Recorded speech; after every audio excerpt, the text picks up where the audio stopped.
On y va? Aujourd'hui, on parle aisément de l'islam et de l'Occident, deux vocables qui regroupent des réalités très variées, très complexes, mais on oppose quand même ces deux blocs. Certains parlent même de clash ou de choc des civilisations. Qu'en pensez-vous? Quelle est votre analyse à vous? Eh bien, ma première remarque à ce sujet, c'est que je lutte depuis très longtemps pour essayer de nous défaire de cette terminologie extrêmement trompeuse qui oppose islam avec un I majuscule et Occident avec un I majuscule, parce que ce sont d'immenses abstractions. Et malheureusement, elles sont reprises par les médias, et les médias donnent le vocabulaire courant à tout le monde. Et ce que peuvent faire les chercheurs ou ceux qui essayent de clarifier ce que j'appelle des mots sacs, comme ces deux-là, leur précision, leurs analyses ne passent pas suffisamment. Et en ce qui concerne l'islam, j'essaye de ramener l'attention aux sociétés. Je prends toujours l'exemple de la société indonésienne, où il y a plusieurs sociétés. C'est un monde à soi tout seul, parce que c'est un grand archipel où il y a des îles, et donc des groupes sociaux, des collectivités qui parlent des langues extrêmement différentes, qui se réfèrent à des mémoires historiques tout à fait différentes, et tout cela est mis de façon arbitraire sous l'étiquette islam. Alors, si nous comparons l'Indonésie au Maroc, la Malaisie au Sénégal, la Tchétchénie à l'Égypte, vous voyez un peu ce que ça donne. Alors que pour l'Europe, il y a longtemps qu'on a renoncé au mot chrétien ou chrétienté. On ne dit plus la chrétienté, et encore moins le christianisme, pour nommer la diversité européenne. Du côté du mot Occident, c'est la même chose. Car le mot Occident, en arabe, il est vrai, on dit le couchant, le Maghrib, et le Maghrib qui correspond à Arab. Arab, c'est l'Occident aussi, le couchant. Et dans le langage arabe contemporain, l'arabe est plus courant que Oroba. Oroba, on en parle quand il faut absolument se référer à ce qui se passe, par exemple, en ce moment dans l'Union européenne. Mais couramment, on dit l'arabe. Et dans le mot arabe, on met toute l'Europe et bien entendu les États-Unis, l'Amérique du Nord, alors que le concept d'Occident, si nous l'analysons en tant que concept géopolitique et géoéconomique, il réfère d'abord aux 7 ou aux 8 grands qui se réunissent, les plus puissants du monde, les plus riches économiquement. Ça forme un tout. C'est un Occident géoéconomique, géomonétaire. Il y a aussi un Occident géopolitique, avec les États-Unis, enfin disons l'Amérique du Nord et l'Europe.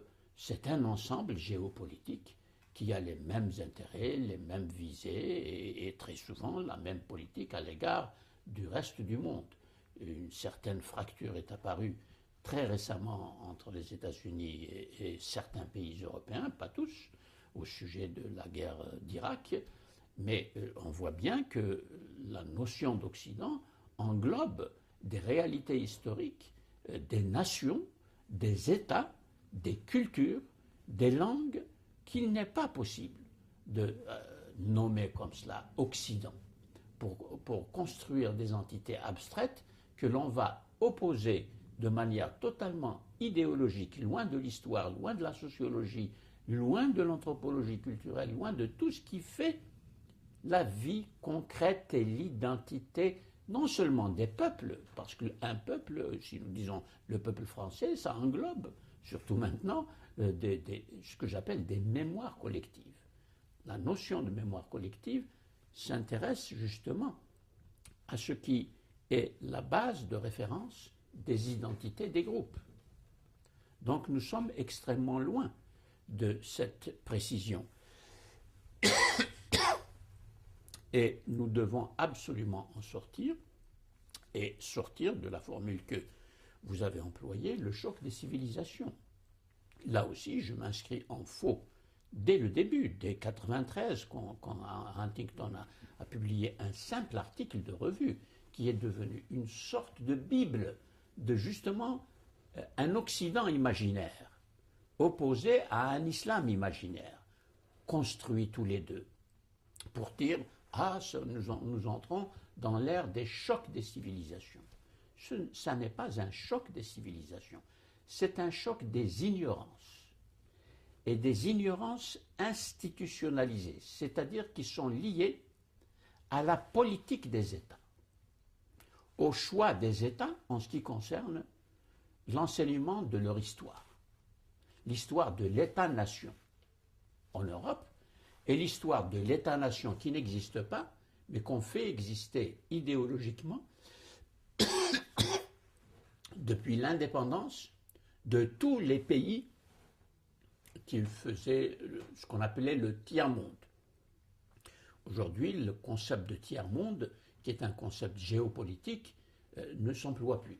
C'est un concept qui a été forgé en 1953 ou 54, lorsqu'il y a, ou 55, je ne me rappelle plus exactement, c'est entre 53 et 55, la grande réunion à Bandung, en Indonésie, des États non alignés, comme on l'appelait en ce moment-là. Il y avait Nasser, il y avait Nehru, et un troisième que j'ai oublié, Tito. Tito, exactement. Il y avait Tito. Et donc, c'était un bloc géopolitique face aux deux blocs, aux deux grands, l'URSS et l'Occident de l'Atlantique, l'Union Atlantique Nord. Et donc, nous voyons là toute une confusion s'opérer. Alors, tout ce vocabulaire qui a été employé des années 50 jusqu'en 1989, c'est-à-dire la chute de l'Union soviétique, et tout ce vocabulaire maintenant est obsolète. Et on est en train de créer un autre vocabulaire, et je fais remarquer que le vocabulaire géopolitique vient toujours des grands. Il ne vient jamais de ce qui est désigné par les grands. Ce ne sont pas les peuples et les États du Moyen-Orient qui se nomment comme on les nomme. Et ça, c'est une remarque qui va très loin. C'est-à-dire que les peuples ne se nomment pas eux-mêmes. Ils sont nommés de l'extérieur en fonction de la stratégie géopolitique de ceux qui interviennent dans ces pays-là en fonction de leurs intérêts. Les États-Unis viennent de forger un nouveau concept, le Grand Moyen-Orient, dans lequel on va mettre non seulement le Moyen-Orient qui inclut arbitrairement l'Afrique du Nord, c'est-à-dire le Maghreb, et le Moyen-Orient jusqu'à l'Irak et l'Iran, et on va dépasser jusqu'au Pakistan pour inclure le Pakistan parce que la stratégie géopolitique depuis les attentats du 11 septembre implique, pour les États-Unis bien sûr, une stratégie qui doit englober cet ensemble. Mais ce concept-là est d'une abstraction absolument dangereuse et irrecevable. Ça n'est pas opératoire du tout si l'on veut, par exemple, installer des régimes démocratiques comme ça nous est annoncé par les États-Unis à propos de l'Irak. Donc il y a là un mélange, une confusion qui n'est pas due seulement aux médias. Elle est due à des dirigeants politiques. Et ça, c'est grave, parce que ces dirigeants politiques imposent un vocabulaire en fonction de ce qu'ils ont choisi de faire par rapport aux intérêts de leur nation qu'ils défendent, comme il est déclaré tout à fait explicitement par les États-Unis, mais aussi au XIXe siècle et jusqu'à la fin de la Deuxième Guerre mondiale, l'Europe avait fait ce que les États-Unis font aujourd'hui. Voilà donc un ensemble de données qui montrent que nous sommes dans la confusion et dans les ignorances des politiques réelles menées à l'intérieur de chaque pays par chaque État. Alors, quel État? Au départ, si nous prenons l'Algérie par exemple, qui est très proche de nous, c'est le parti-État, c'est-à-dire un parti politique qui a milité pour l'indépendance, qui arrive ensuite au pouvoir et se proclame État. Alors, je lis parti-État avec un trait d'union. Qu'est-ce qu'un parti-État par rapport à la tâche historique d'amener le peuple, car il y a aussi le peuple qui attend de la part de l'État, qu'il soit conduit vers les libertés qu'on lui avait promises pendant les luttes de libération de la domination coloniale dans les États 50-60. Et ces espoirs nourris pendant les luttes de libération vont être complètement déçus. Parce que le parti-État, c'est un parti unique, il ne tolère pas de pluralisme politique, il ne tolère pas d'opposition politique, donc il ne permet pas à la société civile de se former, d'entrer en scène politiquement, juridiquement, culturellement, comme c'est le devoir de tout État attaché au peuple, comme dans le langage évidemment, en arabe, Chad, c'était le mot de tout le monde, au service de Chad, c'est-à-dire du peuple. C'était le mot de tout le monde. Et pour devenir un zaïm, c'est-à-dire un grand leader politique, il faut tout le temps s'adresser au Chad. Et bien, en même temps qu'on s'adresse au Chad pour faire des choses pour lui, pour l'émanciper, l'amener à un régime démocratique, on lui refuse, au fur et à mesure qu'on l'interpelle dans le discours formel, on lui refuse les libertés essentielles. Alors ça nous conduit à la situation dans laquelle nous nous trouvons. Vous avez abordé plusieurs choses sur lesquelles je souhaite qu'on revienne d'une manière Absolument, plus... oui, ça c'est une réponse générale, et encore je suis allé vite parce que je voudrais prendre pays par pays pour montrer l'analyse concrète. Je vais vous poser des questions vraiment simples avec des réponses, si c'est possible, courtes. La première, lorsqu'aujourd'hui on parle du monde arabo-musulman, ça vous dit quelque chose ou c'est une notion complètement aberrante? Alors ça aussi, c'est une question qui est liée à ce que nous venons de dire. Le monde arabe, le nationalisme arabe, l'unité du monde arabe était le cœur de la politique de Nasser. Abdel Nasser, en Égypte, qui est arrivé au pouvoir avec ce qu'on appelait les officiers libres en 1952, et aussi le Ba'ath, qui lui est parti de Syrie et d'Irak avec Michel Aflaq. Les deux ont développé une sorte de concurrence, convergence vers la proclamation de l'unité de la nation arabe avec un N majuscule, l'Umma al-Arabiyya. Et puis le Qawmiyya, c'est-à-dire le nationalisme de cette unité arabe, de cette grande nation arabe qui va inclure tout le monde arabe depuis l'Euphrate, l'Irak, jusqu'au Maroc. Alors ça aussi, c'est une étendue totalement idéologique. C'est une construction abstraite de nouveau, qui ne correspond absolument à rien et qui va nier les réalités culturelles, va nier les mémoires collectives et les mémoires historiques. Car l'histoire, le parcours historique du Maroc, par exemple, qui a un État qui subsiste dans sa continuité depuis 789, l'arrivée des Idrissides au pouvoir au Maroc, jusqu'à maintenant, la monarchie marocaine est le plus vieil État du monde. Alors qu'à côté, l'Algérie n'a pas une telle continuité de l'État. Il y a eu des États éphémères sur le territoire algérien qui ont duré peu de temps, et puis il y a des dynasties qui se succèdent, etc. On ne peut pas désigner un État avec la continuité que nous avons au Maroc. En Tunisie, il y a eu une continuité un peu plus forte, mais pas non plus au niveau etc. Je peux continuer ainsi. La Libye, l'Égypte, l'Irak, etc. Et ça, c'est très important à regarder de près pour comprendre les convulsions auxquelles nous assistons aujourd'hui, les désordres politiques auxquels nous assistons, et puis la formation d'États, je n'aime pas dire totalitaire parce que c'est peut-être trop fort pour quelques-uns, mais en tout cas, disons, autoritaire et sans intérêt vraiment concret pour l'installation ou la marche vers un régime démocratique qui se respecte. Ça, c'est général.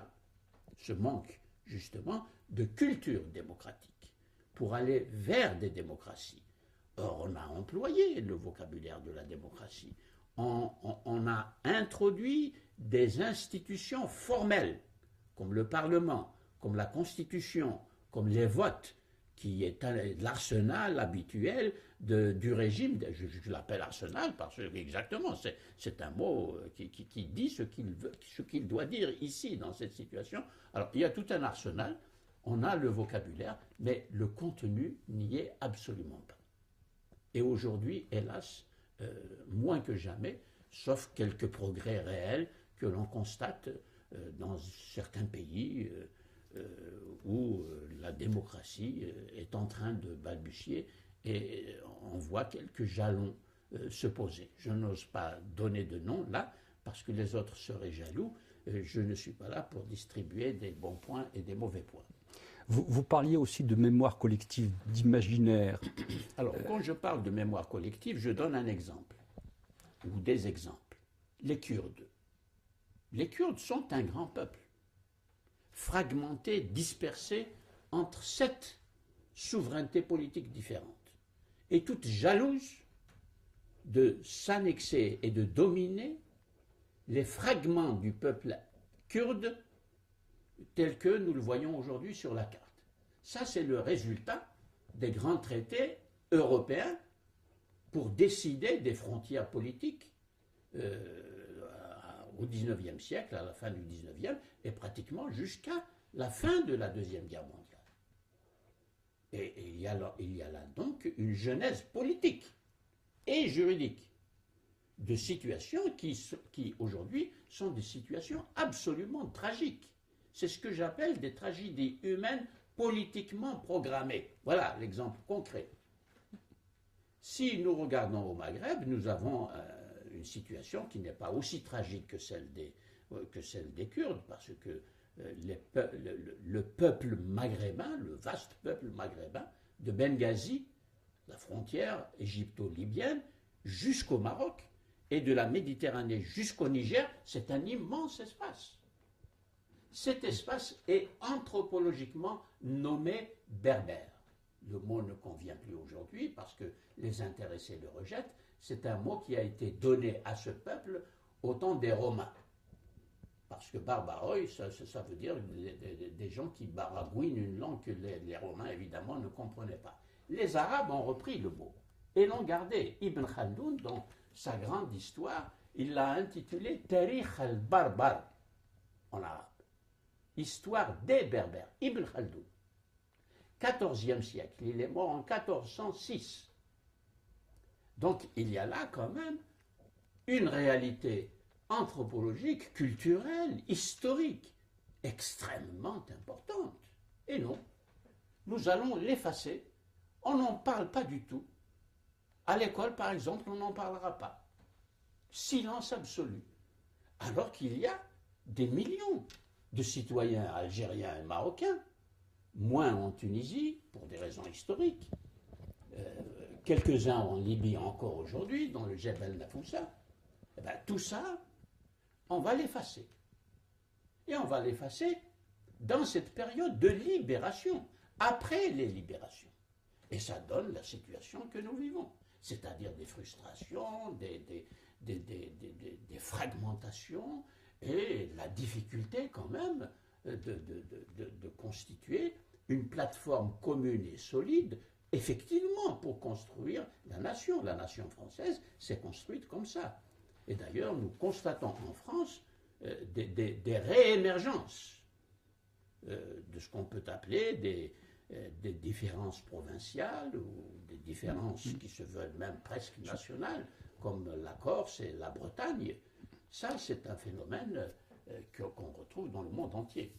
Je voudrais revenir encore sur la mémoire collective et l'imaginaire. Vous pensez que l'islam ne joue aucun rôle, l'islam n'est pas fédérateur, l'islam ne nourrit pas la mémoire collective de cette région. Vous voyez que quand on descend dans la réalité des sociétés et des peuples, nous découvrons justement des univers de culture, de langue, de croyances qu'on va nommer religieuses, mais qui ne sont pas nécessairement des croyances islamiques. Par exemple, au Maghreb, il y a des croyances de la religion africaine avant l'islam, et qui durent et qui perdurent à travers une couverture plus ou moins mince ou plus ou moins épaisse de croyances islamiques. Et tout cela aussi, on l'efface, ça n'existe pas. Et comme on n'enseigne pas l'anthropologie, justement pour ne pas réveiller ces différences et pour construire la nation telle que l'a définit le parti-État, et non pas une culture démocratique quelconque, eh bien, nous employons le mot islam pour couvrir cette diversité. Mais il se trouve que cette diversité n'arrive pas à être éradiquée. Les États échouent à éradiquer cette diversité. Elle s'exprime au contraire dans une différenciation progressive et des oppositions politiques qui nous causent les ennuis que nous avons aujourd'hui. Vu de l'extérieur, on a l'impression quand même que l'islam reste fédérateur, en tout cas comme étant un élément de solidarité entre tous ces peuples, y compris même des populations vivant en Europe. Alors, je vous dirais qu'il est fédérateur toujours au niveau idéologique, c'est-à-dire de l'abstraction, où effectivement on présente une situation historique commune à des peuples très différents, comme je viens de dire. La situation commune, c'est qu'il y a l'Occident, ce qu'on appelle l'Occident, comme nous l'avons dit. Et l'Occident est présenté comme l'ennemi contre lequel il faut se battre, parce qu'il est contre l'évolution historique libre de l'ensemble des peuples. Alors, comme on constate effectivement dans ces divers pays que la présence de l'Occident est là, ces aspects-là de présence hostile, disons-le, et qui vient de l'extérieur et qui ne prend pas en charge du tout les intérêts des pays, parce qu'on a vu par exemple se constituer ces partis-États pendant longtemps. L'Europe, aussi bien que les États-Unis, se sont accommodés de ces sortes de dictatures et de pouvoirs qui se sont exercés contre les peuples et contre la nécessité de construire cette fameuse nation. Car la nation est toujours en gestation.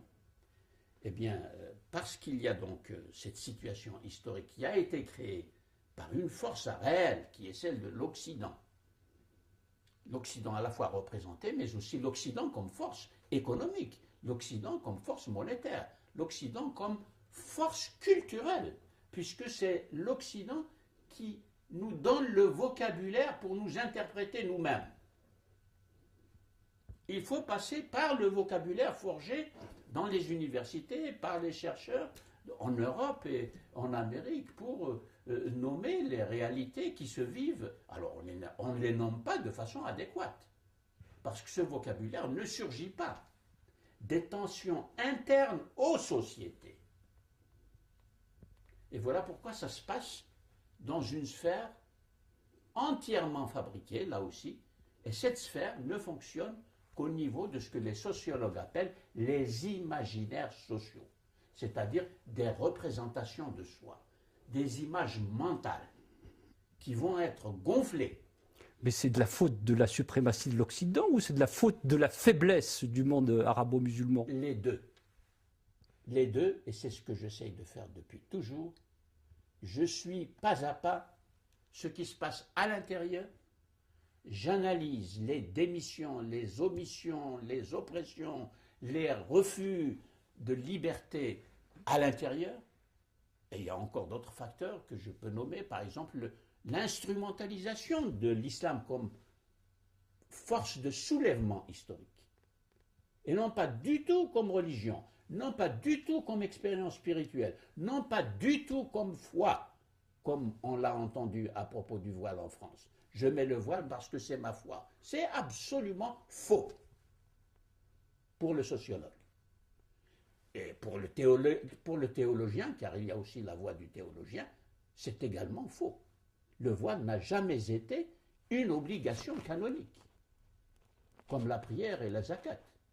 Et voici qu'on l'élève par la décision de mouvements qui mobilisent des imaginaires on lui donne le statut d'une obligation canonique. Pour parler foi, car dès que je dis la foi, les démocrates s'aplatissent. Ils n'ont rien à dire. Mais il y a tout de même, tout ce que je dis là, c'est à dire. Il faut le dire, je veux dire. Car il faut prendre position au sujet de ce que disent les théologies, pour ne pas faire n'importe quoi avec la référence théologique. Comme la démocratie proclame sa neutralité vis-à-vis de la religion, elle dit « Ah, c'est la foi. Oh, pardonnez-moi, je respecte absolument votre foi et c'est terminé. On n'examine plus rien. » Mais c'est terrible ça, la situation dans laquelle nous vivons. Alors qu'au Moyen-Âge, en plein Moyen-Âge, c'est malheureux de référer au Moyen-Âge pour prendre des exemples qui nous permettent de comprendre aujourd'hui le rôle de l'instance de l'autorité théologique comme autorité à la fois spirituelle et intellectuelle. Car la théologie est une discipline intellectuelle. Nous le voyons très bien chez les chrétiens, protestants et catholiques. Chez les juifs aussi. Parce qu'ils ont participé à la modernité plus que les musulmans. Les musulmans se sont détachés complètement de la modernité, ils ne l'ont jamais prise au sérieux jusqu'à présent. Et pire encore, ils ne savent pas. Ils ont perdu contact avec la fonction indispensable de l'instance du théologique. Le philosophique, n'en parlons pas, les musulmans l'ont complètement éliminé, et cette fois-ci depuis longtemps. Le philosophique, depuis la mort d'Averroès, 1198. Oui, voilà 2 dates déjà, qui sont des dates repères pour l'histoire intellectuelle, l'histoire culturelle, l'histoire religieuse et bien entendu l'histoire politique. De tout ce monde que l'on met dans le grand sac, dans la grosse valise, soit de l'islam, soit du monde arabe, soit de l'Asie centrale, soit de l'Asie du Sud-Est, ou du Sud-Ouest, ou du Sud-Est, oui, des entités géopolitiques qui tout ce que je viens de nommer, ce sont des concepts géopolitiques et des divisions géopolitiques qui viennent de l'Europe et des États-Unis. Autrement dit, il n'y a pas de voix qui s'élève de l'intérieur pour se nommer soi-même. Nommer soi-même le type d'islam qui se vit au Pakistan. Le type d'islam qui se vit dans l'immense communauté musulmane de l'Inde, plus de 130 millions de musulmans, dans l'océan hindou. Tout ça, vous voyez, on le met dans des abstractions. Et j'espère qu'on sortira. Mais il faut que les médias nous aident pour dire ce que je suis en train de dire. Et qu'on n'entend pas souvent dans les médias, dont c'est le rôle absolument nécessaire, politiquement indispensable, le devoir d'expliquer aux citoyens cette confusion insupportable dans laquelle nous vivons et qui engendre de la violence. C'est une des sources les plus fortes des violences que nous vivons dans nos sociétés. Parce qu'il n'y a pas cette intervention des seuls acteurs sociaux qui peuvent inciter les esprits à s'arrêter un moment, à devenir calmes et à dire « Voyons, qu'est-ce qui se passe? Comment dois-je parler? Comment dois-je m'exprimer? Avec quel vocabulaire en tant que citoyen ?» Faire cet arrêt-là, comme nous le faisons en ce moment, dans notre conversation. Et je regarde les téléspectateurs, je leur dis cela.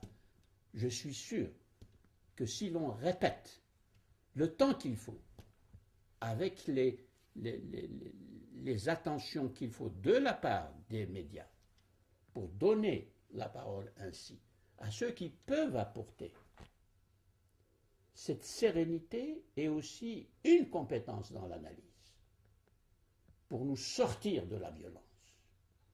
Et la violence extrême, Une des violences extrêmes que nous venons de vivre, personnellement, je l'ai vécu comme une violence terrible, qui fait souffrir. Le symbole de la place de la République à Paris a servi à une sorte de confiscation de toute la symbolique politique de la marche des hommes vers la démocratie et les libertés. Hommes et femmes, évidemment, concernés ensemble. Et nous avons assisté à ce à quoi tous les Français ont assisté. Alors, on voit une sorte de lassitude. Tout le monde démissionne parce que je suis sûr que tous les Français sont atteints par cet entrechoc. Voilà un choc des ignorances partagées. Car les Français ignorent ce qui se passe dans la tête de ces femmes qui ont intériorisé un interdit traduit en obligation canonique, sacrale et relevant de la foi, sans que personne ne vienne dévoiler ou enlever les voiles qui cachent justement tout ce qui se passe dans leur tête et dans leurs manifestations. Et de l'autre côté, dire aux Français, attention, la laïcité, c'est une conquête, c'est formidable, elle a permis d'avancer, mais là, elle ne fonctionne plus. Elle ne remplit plus sa tâche. Et pourquoi elle ne fonctionne plus? Alors, vous avez utilisé le verbe dévoiler. Moi, je pense à Atatürk qui a dévoilé les femmes. Je pense en Iran. Non, la laïcité ne procède jamais par la violence. Ah non. La laïcité est humaniste. Humaniste dans le sens le plus fort du mot. C'est-à-dire, elle s'intéresse à l'homme pour l'émanciper par la culture, le dialogue, l'échange, l'éducation, la connaissance critique. Voilà la laïcité. Elle ne va jamais procéder à la manière d'Atatürk qui, du jour au lendemain, oblige tous les Turcs à porter un chapeau, pas porter le chapeau, mais un chapeau, parce que c'est un signe pour lui de l'occidentalisation et c'est un signe de la libération du peuple turc, justement des croyances qui, selon lui, avaient causé tous les retards de la Turquie et de l'Empire ottoman d'une façon générale. Et ça n'est pas un procédé. Il a supprimé du jour au lendemain l'alphabet arabe dont se servaient les Turcs pour écrire leur patrimoine culturel. Ça se fait, ça? C'est de la laïcité, ça? Non. Je reviens à la modernité. C'est de la brutalité. Je reviens au mot... Oui. Oui. Vous parliez de médias, j'imagine, à la fois en Europe, en Occident, mais aussi des médias dans le monde arabe. Bien entendu. Le rôle des médias dans le monde arabe n'est pas d'expliquer. Il joue beaucoup sur l'émotion. Absolument, oui, absolument. Et c'est encore plus pervers, je dirais, que ce que nous avons en Europe, parce que tout de même en Europe, il arrive que nous ayons des émissions culturelles, de vraies émissions culturelles, et que nous ayons des débats qui sont très formateurs pour la citoyenneté et pour l'esprit civique et pour éclairer les citoyens sur leur conduite de citoyens. Ce que je voulais dire, pardonnez-moi, c'est les médias, l'enseignement dans le monde arabe, tout ce qui participe à construire l'imaginaire ne fait qu'attiser cet affrontement, cette opposition entre les deux blocs. Exactement, oui. Et bien que maintenant, dans le monde arabe, on puisse regarder des chaînes internationales qui viennent d'ailleurs, eh bien, les chaînes nationales ne se corrigent pas pour autant. Elles continuent à donner des informations, par exemple, qui sont toujours très contrôlées par le pouvoir en place. Il y a des contrôles qu'on peut comprendre pour ne pas exciter certains mécontentements et provoquer des désordres, d'accord, mais il y a des contrôles qui sont préjudiciables à l'expansion de la culture démocratique citoyenne. Et cette distinction-là, on ne la fait pas. Parce que, d'une façon générale, la culture démocratique manque.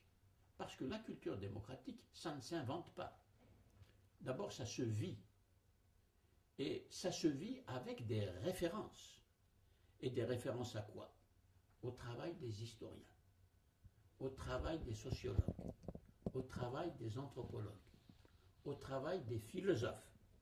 La Révolution française et anglaise et américaine sont impensables s'il n'y avait pas eu des Descartes, des Leibniz, des Spinoza, des John Locke, des David Hume, des Voltaire, etc., qui ont réfléchi sur l'État. Qu'est-ce que c'est que l'État? Quelles sont les fonctions de l'État? Quels sont les devoirs et les obligations de l'État vis-à-vis de la société civile, comme nous l'appelons aujourd'hui, vis-à-vis des peuples et vis-à-vis de cette nation qui a une âme nationale fondée sur des références. Et ces références-là, elles se nourrissent de l'apport des chercheurs en sciences sociales. La même chose peut se produire dans le monde musulman? Mais bien entendu.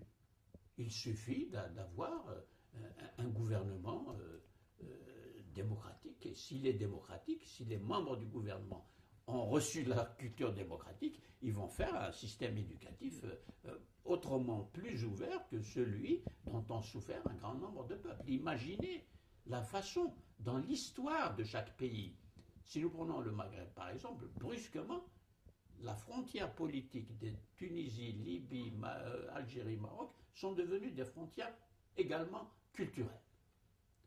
Ce qui est inadmissible. L'espace maghrébin est un espace culturellement continu, à condition d'admettre, comme nous l'avons dit, d'admettre toutes les cultures et les langues qui s'expriment dans cet espace. Je l'appelle espace maghrébin, pour ouvrir justement, transgresser les frontières politiques. Et regardez avec quelle énergie les frontières politiques sont devenues des lignes maginaux. Le commerce entre les 5 pays du Maghreb est presque nul. Le commerce en général, même le commerce. La circulation des hommes et des femmes, des citoyens, est contrôlée infiniment plus qu'elle ne l'est dans la circulation nord-sud. Ça, c'est des réalités que nous vivons. C'est absolument insupportable d'en être arrivé là. La question du Sahara est pendante depuis que les Espagnols sont partis. Ça, c'est la question des frontières décidées par le colonialisme. On reviendra tout à l'heure parce que j'ai des questions sur le nationalisme. Mais il appartient quand même à ce que nous appelons les élites nationales de réfléchir et de ne pas faire des frontières politiques, de ne pas les transformer en frontières culturelles, en effaçant le socle culturel et anthropologique commun de tous les Maghrébins. Et quand je dis le socle, c'est la sensibilité elle-même. Quand je vois un Libyen ou un Marocain, pour moi, je suis immédiatement de plein pied. Et tous les Maghrébins sont comme ça. Et non, voilà ce qui se passe. En ce qui concerne l'attentat, les attentats du 11 septembre 2001, juste après Ben Laden parlait de 80 ans d'humiliation des musulmans. Est-ce que c'est une humiliation ressentie par les intégristes ou par l'ensemble des musulmans, y compris les modérés? Eh bien voilà la question du vocabulaire que j'ai déjà souligné. Cette manière de parler est disproportionnée par rapport à la réalité vécue par les peuples et par les citoyens, là où il y a des débuts de citoyenneté qui fonctionnent. Parce que on ne peut pas parler d'humiliation par la colonisation après 40 ans de souveraineté nationale. Et ces 40 ans, c'est dans la deuxième moitié du XXe siècle. Ça n'est pas au XVIIe siècle. Ça n'est pas à la vitesse des choses, au pas de l'âne, si je puis dire. Oui, nos cultures dépendaient du pas de l'âne et du chameau. dans nos civilisations méditerranéennes. C'est dans la deuxième moitié du XXe siècle que ces choses-là se sont peuplées.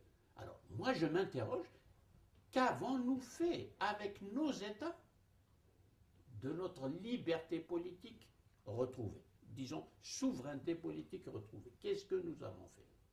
Quelle réponse avons-nous apportée à notre situation historique, non pas seulement au sortir de la colonisation, mais en référant à l'histoire plus longue? Qu'est-il advenu de la pensée islamique? Qu'est-il advenu de la pensée arabe? L'arabe étant devenu la langue officielle de tous les pays après la libération. Mais la langue arabe a véhiculé et véhicule encore les ruptures intellectuelles qui se sont opérées à l'intérieur de la langue arabe avant l'intervention du colonialisme. Voilà une parole simple que des historiens maghrébins ont dite. Mais leur voix est inaudible. On ne l'entend pas. Je dois dire qu'il n'y en a pas beaucoup qui ont insisté, comme j'insiste, sur l'importance des ruptures à l'intérieur du lexique de la langue arabe par rapport aux richesses du lexique philosophique, par exemple, de la langue arabe, quand on va de El-Kindi jusqu'à Averroès, 4 siècles environ, de développement de la culture philosophique. Ce lexique est fermé, il est dans les manuscrits, on n'édite pas les manuscrits, si on les édite, peu vont les lire, et on n'enseigne pas le contenu de ces ouvrages. Si, ne serait-ce que d'expliquer le Fasl al-Maqal d'Ibn Rushd, le traité décisif sur les rapports entre la philosophie et la loi religieuse. C'est ça le livre. Eh bien, il y a dans ce petit livre des jalons pour aller vers, sinon la séparation, au moins la distinction de l'instance du religieux et de cette instance de la raison autonome, libérée du joug dogmatique des religions. Car c'est ça la modernité. L'enjeu de la modernité en Europe, c'est la lutte de la raison face à la raison théologique instrumentalisée par le magistère catholique et ensuite, à un moindre degré, parce que le protestantisme est né avec la modernité, mais le protestantisme né avec la modernité a eu aussi son cléricalisme et ses développements dogmatiques, bien qu'ils soient beaucoup plus récents. Mais enfin, le christianisme, aussi bien orthodoxe dans l'Europe de l'Est que catholique dans l'Europe de l'Ouest, a confisqué tous les pouvoirs. Et la raison humaine a besoin de sa liberté. Et la modernité, ce sont les luttes intellectuelles de la raison, avant d'être politique. Ça, c'est capital. Alors qu'aujourd'hui, on inverse les choses, on veut avoir les libertés en cassant tout par de soi-disant révolutions libératrices, et quand l'État arrive au pouvoir comme Khomeini, ou comme la révolution arabe de Nasser, quand ils arrivent au pouvoir, qui va construire la culture démocratique? Où sont les philosophes que nous allons lire pour nous dire une définition moderne, comme dans le Léviathan, de l'État, où je ne peux même pas à ce moment-là me reporter aux ouvrages de Farabi sur l'État. Mais Farabi, c'est le Moyen-Âge quand même. Le Moyen-Âge n'a pas connu cette lutte à ce degré de la raison pour devenir autonome par rapport à la religion, et cette autonomie va être protégée par un État de droit et un droit qui est construit par des législateurs humains. On ne viendra pas leur dire attention, il y a la loi divine qui passe avant votre loi, comme c'est inscrit dans plusieurs constitutions des pays dits musulmans. Tout ça, c'est énorme. C'est énorme. Et alors, l'aveuglement qui a été créé par un système éducatif dans le monde arabe et musulman en général. L'aveuglement au sujet de la modernité. Nous l'avons vu avec la réaction au sujet de la loi sur le voile en France. Derrière la réaction française devant le voile, il y a toute la modernité. Tout le cheminement et les luttes et le sang qui a coulé des citoyens pour arriver à cette modernité, à ce que représente la place de la République et la Bastille à Paris. Tout ça est effacé. Et on inverse les valeurs en donnant une leçon de liberté religieuse à la France, qui est accusée de ne pas respecter les religions et la foi religieuse, parce qu'il y a eu cette fameuse... Bon, on peut discuter sur la loi, et ça a été discuté et ça va continuer d'être discuté. Ça n'est pas le problème ici. Je traite, et il faut traiter, de l'essence même de la modernité, qui concerne la condition humaine. Nous avons beaucoup d'intellectuels musulmans qui disent « Mais tout ça, c'est un cheminement de l'Europe, c'est son affaire, c'est particulier à l'Europe. » C'est absolument faux. Car la lutte de la raison pour sa liberté, elle est de tous les temps. Je peux citer Abu Hayyan Tawhidi, je peux citer Miskawayh, des philosophes qui se sont battus pour l'autonomie de la raison au Xe siècle à Bagdad et à Téhéran d'aujourd'hui, à Isfahan et à Shiraz, dans l'Iran d'aujourd'hui. Mais comme on ne connaît pas cette histoire, on dit n'importe quoi. Et on dit que le parcours européen pour la modernité, c'est leur affaire à eux. Nous avons nos références, notre modèle qui va fonctionner, etc., etc. Et nous en sommes là. Et malheureusement, on ne peut pas le dire partout, comme nous le disons ici, parce qu'il y a le terrorisme à côté.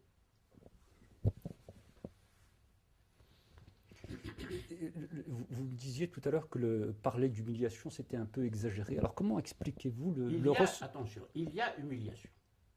Mais à d'autres niveaux, dans d'autres conditions qu'il faut expliquer. Je n'ai pas dit qu'il n'y avait pas humiliation. Il y a humiliation. Et il y a humiliation 40 ans après les indépendances. Il faut ajouter cela. Car ça fait 40 ans, 50 ans qu'il y a eu indépendance. Eh bien, il y a humiliation encore.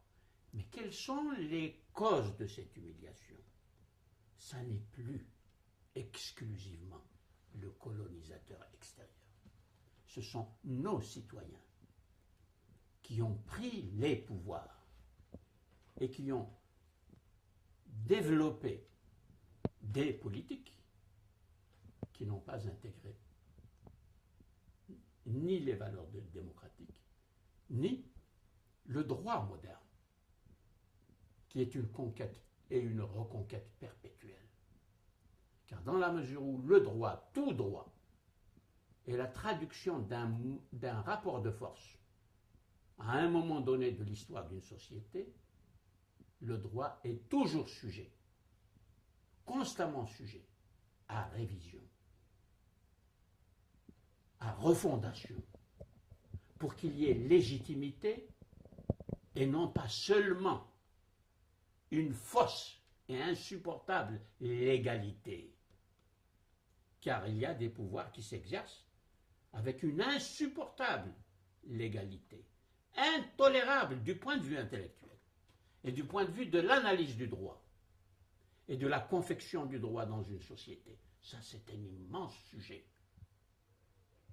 Et c'est ce que j'appelle l'impensé dans la pensée islamique contemporaine. C'est-à-dire des thèmes aussi massifs que l'on ne peut même pas penser. Parce qu'on n'a pas les outils, On n'a pas la formation, on n'a pas les références, la langue ne le permet pas, parce qu'elle n'a pas été suffisamment travaillée, car il faut que la langue porte les traces des luttes de la raison. C'est ça qui a fabriqué le vocabulaire de la laïcité.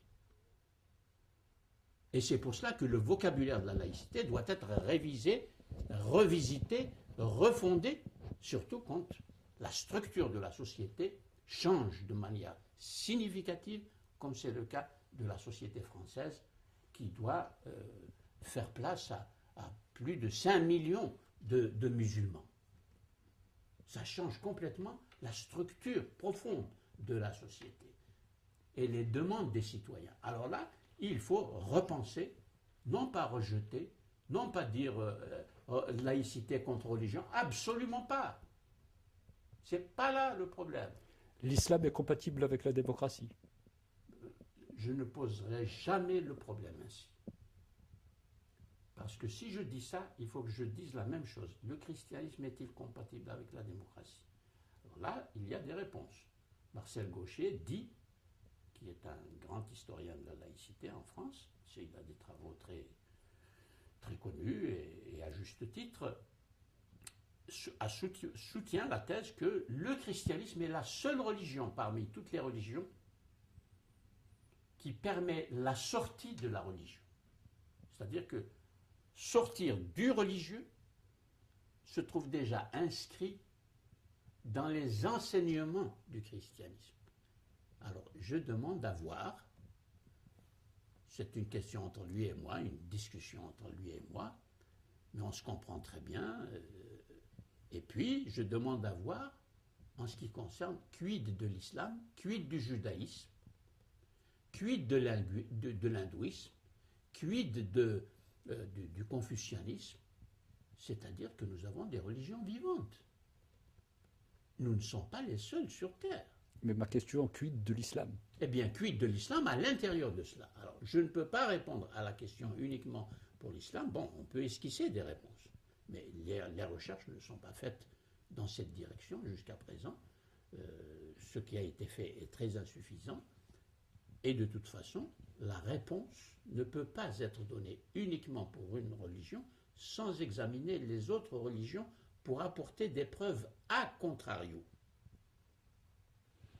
et montrer que, effectivement, le christianisme, par exemple, est bien la seule religion. Mais le dire comme ça, sans avoir fait tout cet examen, le scientifique ne peut pas l'accepter. Aujourd'hui, 21e siècle, fin du 20e siècle, il y a des démocraties quasiment dans tous les pays chrétiens.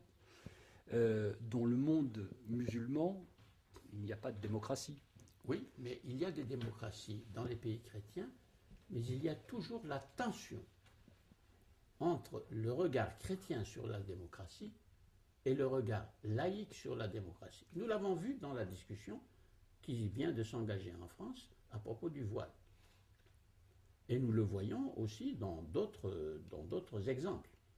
Par exemple, il y a un événement qui s'est passé en France le 12 décembre 1989.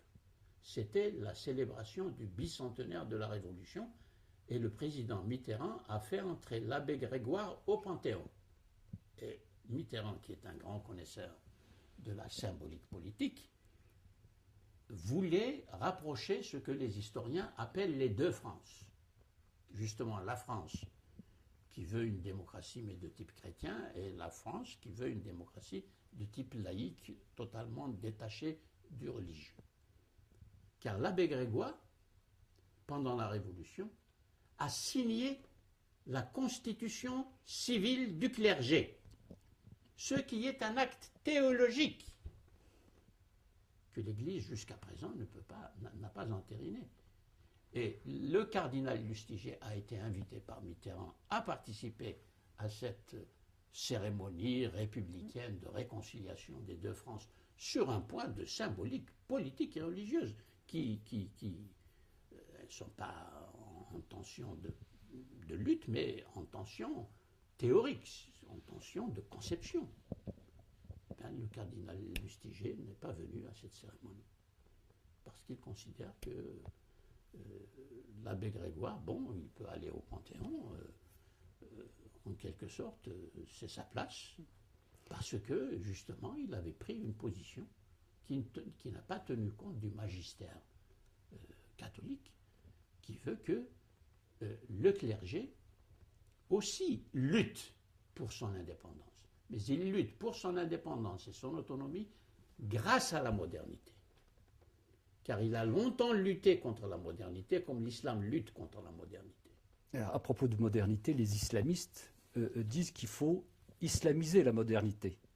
Il ne faut pas abandonner l'islam pour la modernité, mais il faut islamiser la modernité. Qu'est-ce que vous en pensez? J'en pense ceci. Ceux qui le disent n'ont pas fait d'histoire de la pensée dans l'espace méditerranéen, tout l'espace méditerranéen, et l'espace de la pensée au niveau de l'histoire des religions et de l'histoire des systèmes de pensée philosophiques. Ils ignorent ce qui s'est passé dans l'histoire. Et ils ignorent comment ça s'est passé, et ils ignorent par conséquent les enjeux de cette lutte. Le statut dont j'ai parlé de la théologie, par exemple, est en discussion. Le statut de la pensée philosophique est en discussion. Tout est en discussion. Ça, c'est notre situation actuelle. C'est pour cela qu'on parle de post-modernité. Et moi, je parle de métamodernité. C'est-à-dire, méta, ça ouvre un autre espace de confrontation. La confrontation que nous sommes en train de vivre en France entre un islam qui est le résultat historique de toutes ces ruptures que j'ai mentionnées de la pensée islamique par rapport à elle-même, et qui surgit dans un espace historique français et une société française du début du XXIe siècle, où la laïcité elle-même est en débat, la modernité elle-même est en débat, parmi les chercheurs, les philosophes, les penseurs, etc., les artistes, les écrivains, tout est en débat. C'est pour cela que je dis méta, parce qu'il faut voir qu'il y a un autre espace qui est en train de s'ouvrir, et qui n'est plus l'espace de l'État-nation, Union européenne. Car jusqu'à présent, le rapport modernité, tradition ou religion s'est déroulé à l'intérieur de l'espace de l'État-nation. Espagnol, anglais, allemand, hollandais. Et voilà pourquoi nous voyons des compromis différents entre la religion et la laïcité dans les différents pays européens. Parce que le parcours a été effectivement à l'intérieur des frontières. Maintenant, c'est à l'intérieur de l'Union européenne. Et nous voyons les Européens qui sont en train de s'interroger. Vous mettez les Polonais et les Français ensemble au sujet de cette question, c'est un autre espace. Je comprends tout à fait ce que vous dites, mais l'islam qui s'exprime aujourd'hui, c'est un islam qui s'exprime par le terrorisme, par la violence, par un certain nombre d'actes comme ça. Il n'y a pas de pays musulman qui est un exemple positif. Malheureusement. Malheureusement, et je suis très malheureux de ne pouvoir citer effectivement aucun exemple, ou presque. Il y a deux exemples qui me viennent à l'esprit, mais encore une fois, je ne veux pas les nommer pour ne pas avoir l'air de distribuer des points. Mais j'ai deux exemples dans l'esprit de pays musulmans où il est en train de se passer des choses qui sont prometteuses. Le Maroc Sans doute, oui. Et le deuxième, c'est... Le deuxième, c'est évidemment la Turquie. Vous avez fini par me les faire dire. Dans tous les cas, vu que c'est une Mais discussion... la Tunisie, par exemple, est très bien placée dans cette marche. La Tunisie a précédé les autres dans la ligne de l'ouverture à la modernité.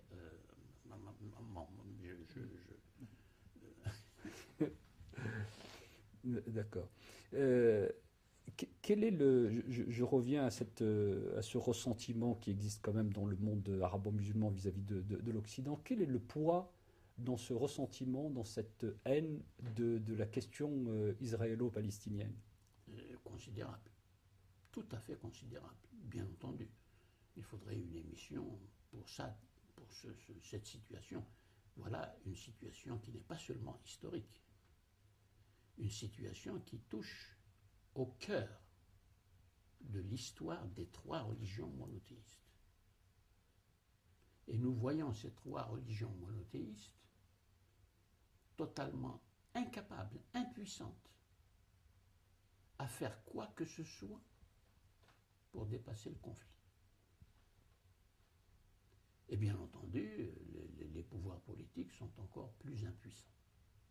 Alors que ce sont eux, là aussi, qui ont généré, par des décisions politiques successives, cette question-là, cette situation-là. Et donc là, nous avons un terrain de réflexion, un terrain d'échange, un terrain de reprise totale de ce que les uns et les autres nous appelons nos valeurs. Devant cette tragédie historique innommable, qui peut parler des valeurs, l'un en face de l'autre? Et qu'est-ce qu'une valeur qui voit se dérouler les tragédies quotidiennes auxquelles nous assistons depuis maintenant plus de 50 ans, sans que personne ne puisse apporter une solution acceptable au regard de la raison dont nous parlions, qui exerce quand même une certaine forme de souveraineté. Ou, si l'on veut, pour les croyants, au regard des valeurs que prônent ces religions-là. C'est une guerre de religion. Pardon ? C'est une guerre de religion. Je ne dirais pas cela, non. Ça n'est pas une guerre de religion. C'est une guerre... là aussi, c'est une guerre... dire c'est une guerre des imaginaires non plus, ça n'est pas suffisant. Parce qu'il y a aussi la raison qui est engagée là-dedans. Des formes, plusieurs formes de la raison politique, par exemple. Elle est très fortement engagée. Mais il y a aussi la raison philosophique qui est engagée là-dedans et qui ne peut pas se prononcer. On est dans l'impossibilité de se prononcer, quelle que soit l'instance à laquelle nous nous adressons, où il y aurait une parole de Salomon, une justice de Salomon qui dirait, et qui obligerait tout le monde, La voix du théologien, c'est également faux. Le voile n'a jamais été une obligation canonique, comme la prière et la zakat.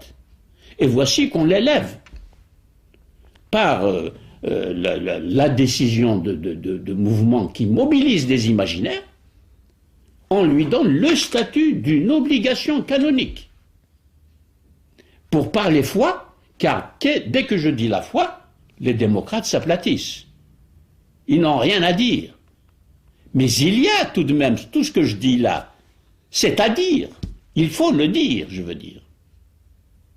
Car il faut prendre position au sujet de ce que disent les théologies, pour ne pas faire n'importe quoi avec la référence théologique.